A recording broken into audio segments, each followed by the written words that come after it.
최근 SNS에 올라오는 수상한 목격담이 있습니다.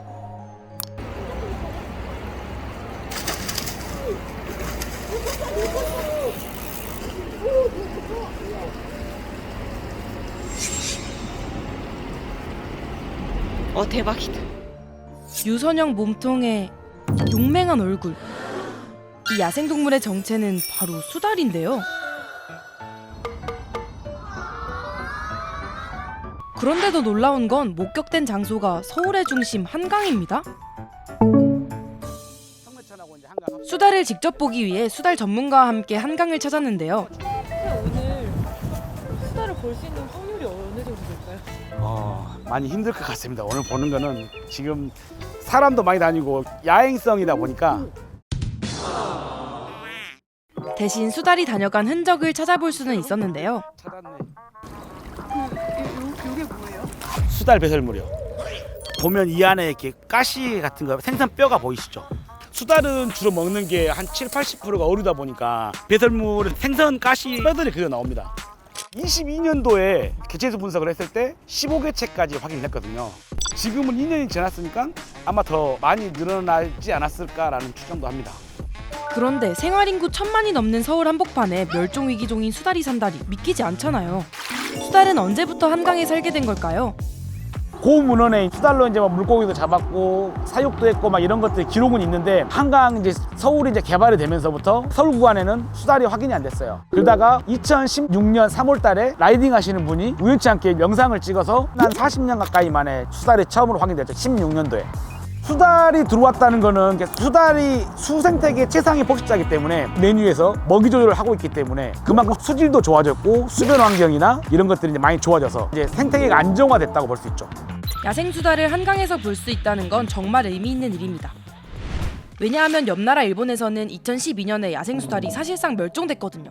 1930년대 모피 수출과 전쟁 수요로 인해 거의 모든 수달이 포획당했고 이후 남획, 수질 오염으로 인한 먹이 자원 감소, 도로 건설과 하천 직선화 사업으로 인해 이제는 더 이상 수달을 볼 수 없게 됐죠.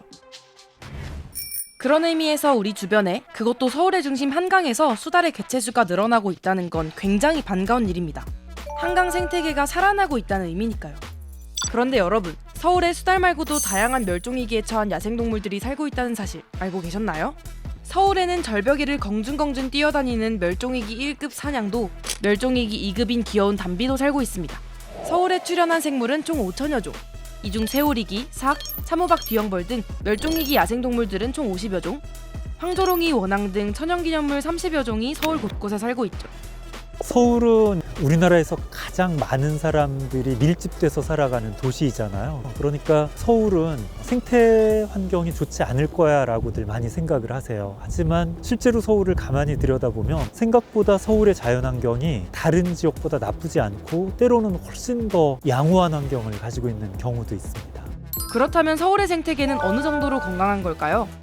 그 지역의 생태계가 양호하냐라고 하는 것은 두 가지 관점을 봐야지 되는데요. 첫 번째는 그곳에 어떤 생물들이 살아가느냐. 좋은 환경에서 살아가는 생물들이 많다라 그러면 생태계가 양호한 거고요. 또 두 번째는 그 생물들이 살아갈 수 있도록 유지해주는 주변 환경, 그러니까 물이나 토양이나 이런 부분들이 얼마나 잘 보존이 되어 있느냐라고 하는 부분이 있습니다. 서울은 수달이라고 하는 상당히 귀중한 보호종이 살아갈 정도로 먹이 자원이나 또는 서식할 수 있는 자연 환경이 좋다는 의미이기 때문에 서울의 생태계가 양호하다라고 하는 것을 우리 얘기해 줄 수 있는 좋은 사례라고 볼 수가 있습니다. 그런데 사실 서울이 처음부터 이런 모습이었던 것은 아닙니다. 서울을 가로지르는 한강은 2000년대 중반까지만 해도 회색빛 모습이었죠. 그 전에 한강은 상당히 수질 악화가 되어 있어서 일반 시민들이 한강변에 가까이 가지를 못했습니다. 지금처럼 피크닉 갈 때 한강을 간다는 그런 얘기 없어요? 그럼요. 한강변으로 소풍을 가거나 거기서 쉬러 간다라고 하는 것은 흔히 생각하기 어려웠던 일이다라고. 산업화의 바람으로 인한 한강 수질 악화. 1974년 팔당댐을 준공하고 1980년대 저지대 침수 피해를 막기 위해 설치한 콘크리트, 벽돌 등 인공 구조물들이 늘어나면서 많은 야생동물은 삶의 터전이었던 한강을 떠났습니다. 특히 수달은 1970년대부터 사라져 약 40년 동안 한강에 나타나지 않았죠. 그렇다면 서울시는 어떻게 지금의 모습이 될 수 있었을까요? 지금 서울의 모습 뒤에는 자연성을 회복하기 위한 서울시의 꾸준한 노력이 있었습니다. 우선 강 주변 콘크리트를 걷어내고 그 자리에 흙, 모래, 수생식물을 심어 자연형 호환으로 복원했죠. 자연형 호환은 생물 서식지를 복원하는 데에도 큰 역할을 하는데요. 어류들의 산란 공간이 확대되고 이 어류를 먹기 위한 조류의 유입이 늘게 됩니다. 또 수달 등 포유동물의 은신처와 이동로가 되기도 하죠. 현재 자연형 호환으로 조성할 수 있는 한강변 57.1km 가운데 49.5km, 86.7%가 자연형 호환으로 바뀌었는데요. 서울시는 앞으로 남은 7.6km도 복원해 복원 대상인 한강변 전체를 100% 자연형 호환으로 조성할 계획이라고 밝혔죠. 한강공원에는 올해 7만 주를 추가로 심어 365만 그루의 나무가 살아 숨쉬고 있습니다. 2005년 약 85만 그루였던 한강나무와 비교하면 4배 이상 증가했습니다. 앞으로 서울시는 생물 다양성을 높이기 위한 생태숲, 시민이 이용하는 공간에는 시원한 그늘을 제공하는 이용숲, 도로 근처에는 소음과 먼지를 차단하는 완충숲을 조성할 계획이라고 밝혔습니다. 또 한강에는 5개의 생태공원이 있죠.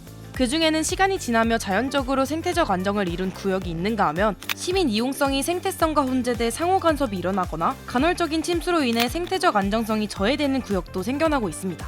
서울시는 이러한 생태공원들을 재정비할 계획이라고 발표했는데요. 각 생태공원의 환경을 종합적으로 조사, 분석해 시민과 자연이 서로 건강하게 마주할 수 있는 특화공원으로 재정비할 예정입니다. 이 밖에도 서울시는 야생생물, 철새보호구역, 생태경관 보전지역을 지정하고 관리하는 등 다양한 노력도 함께하고 있죠. 서울시의 자연성 회복을 위한 꾸준한 연구와 노력 끝에 한강 서식 생물종은 2007년 1608종에서 2022년 2062종으로 30% 가까이 늘어났는데요. 오랜 시간 많은 이들의 노력으로 서울시의 생태계는 점점 더 건강해지고 있습니다. 이런 야생 동물들 또는 야생 식물들이 살아가기 좋은 환경이라고 하는 것은 사람도 살아가기 좋은 환경이 되었다라고 생각할 수 있거든요. 우리도 동물의 하나예요. 앞으로도 조금 더 서울이 야생 동식물들이 사람과 공존할 수 있는 그런 바람도 같이 있습니다. 사람도 동식물도 살기 좋은 서울. 앞으로의 모습이 더 기대되네요. 이번 영상을 만든 PD가 추천하는 영상도 보고 가세요. 스브스 뉴스의 다른 영상을 즐기시려면 구독 버튼을 꼭 눌러주세요.